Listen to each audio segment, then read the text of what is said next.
Yo, what's good? Welcome to another show. I'm Sid and we're back at it again with another music video reaction. This time I'm going to be watching Shot in the Dark, which is a song not by Ian Dior but by John Mayer, who you may know from TikTok. He's a world-renowned superstar over there apparently. I didn't know that until quite recently. I saw him in a meme compilation and I suppose he's really blown up in the last couple of years. I actually know him from his music. He's one of those international heartthrobs from the mid-2000s.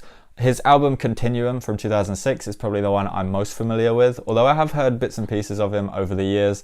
I gotta say, I quite like him. As far as I remember, he was an acoustic singer. He has pretty solid vocals and nice piercing eyes. I can't remember if they're blue or brown, but I can see where the heartthrob thing comes from, just looking at him. I'm pretty hyped for this. I haven't heard any of his music in a good long while, other than, like I said, some of his older stuff from like maybe 10, 15 years ago at this point, which is kind of mad when you think about it. If you enjoy my reaction, don't forget to like this video, leave a comment down below, let me know what you think of John Mayer, which one of his songs or albums is your favorite. Are there any other recent music videos of his that I should check out? Or some of the older ones that I might not have seen, because I was listening to him back when YouTube was like basically a dating website.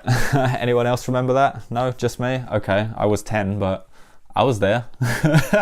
But yeah, with all that being said, we're gonna jump straight into it. So this is John Mayer, Shot in the Dark. Let's go. Okay. Oh, this is classic stuff. It's like MTV days. Bringing back the old, like, what's the guy's name? It's like Rick Springfield.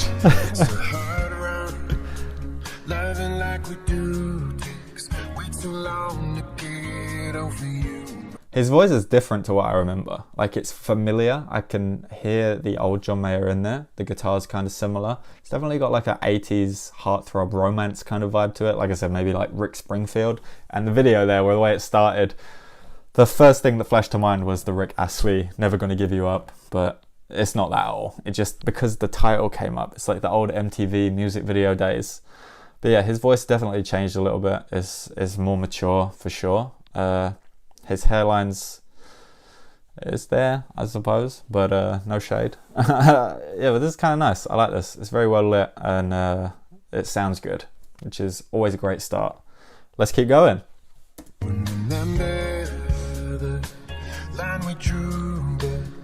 Me over and now I'm coming through. We're searching for the night together, where we don't fall apart. Why has he gone for such a retro aesthetic? It's just another shot in the dark. He's very good at the formula of pop music, I suppose. Like it's structured in a very specific way that I imagine will appeal to a lot of people and get a significant amount of radio play. So far though, not much is standing out to me in terms of musical content that I haven't really heard from other artists in a similar category. It's a little bland, it's a little generic, but I can see what he's going for. This is going to appeal more to like mothers who still listen to music on CD. No shade, I keep saying that, but it's true. I do like this guy. I like some of his older stuff. I listened to him a lot back then. I have that nostalgia factor. Maybe that makes me a little biased. Maybe that's the reason I'm not vibing with this so much. And the visuals of it, I love the production. I love the lighting and the setups, but it just has this very like retro 80s kind of feel to it, which is probably 100% intentional, but it's just not really meshing with me personally. But hey, I wasn't from the 80s, so yeah, let's keep going. That's nice. That's solid. Look at those stained glass panels.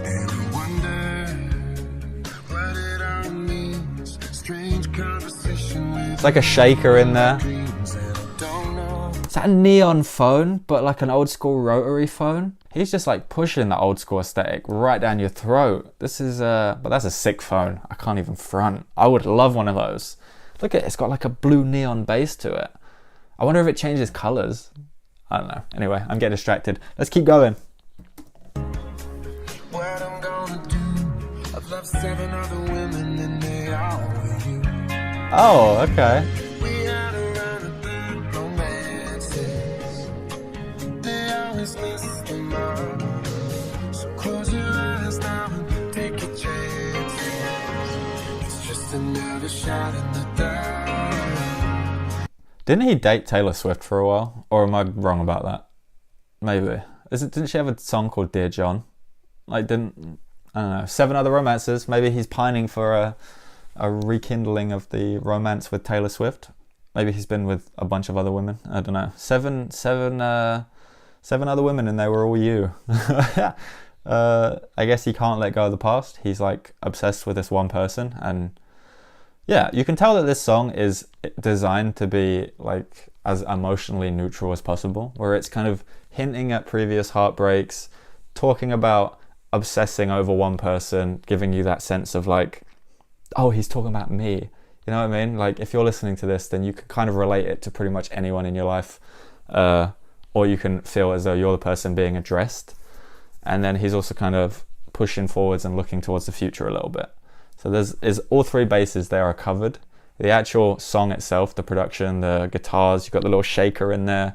It's almost, like I said, as neutral as it could possibly be, which part of me is kind of disappointed by, because he used to make music with such like emotional vigor that I would just like listen to it all the time. Even though I didn't fully grasp the concepts that he was singing about back then, I feel as though when I was younger, the 2003 album he put out, what was that called? I can't remember. It was like the one with the squares on the album cover, different pictures all split up into squares, and then Continuum with like Gravity on it and things like that. Those were awesome. Those were some amazing songs. But yeah, this is like, I don't know, maybe a step back.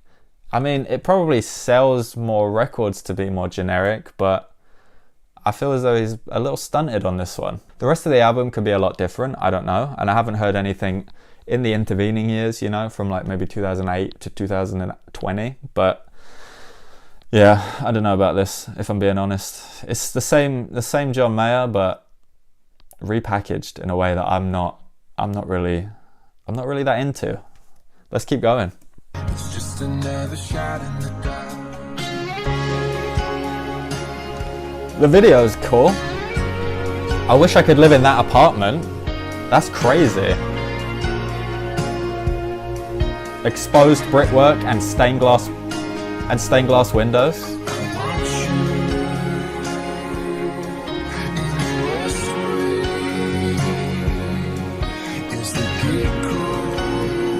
And always a different woman.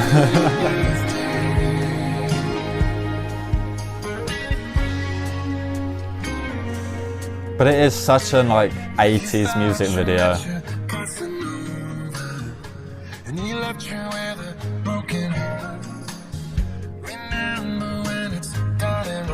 Even that shot with like the reflection that looks like it's coming from water, you know what I mean? You must know what I mean there, where it's like the blue light reflecting as if it's reflecting off a swimming pool or something. That, and this shot of the rainfall, but it's not touching either of them, it's raining like directly between them and they're keeping them apart. Like, they're cool concept shots, but the whole thing just has this old school nostalgic vibe. Like, he's holding on to the past a little bit too much. And yeah, I don't know. I like it to an extent, but it's definitely not my favorite John Mayer song. And it's probably not even in my top 10 of songs that I've heard this week, which is unfortunate because I really do like John Mayer a lot. He has the potential to be a great artist, and he has been a great artist. But this really just isn't it for me. But obviously there are people out there who will enjoy it. This is just my opinion. Let's keep going. A shot in the dark. It was only just a shot in the dark. It's just another shot in the dark. It's just another shot in the dark. Shout out to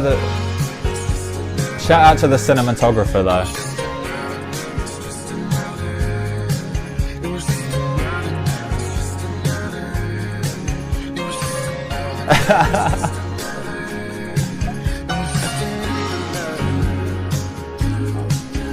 Oh no!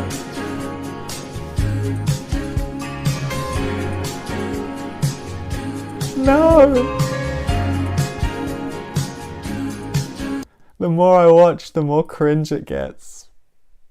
Stop dancing, please. And the way he plays the guitar like this.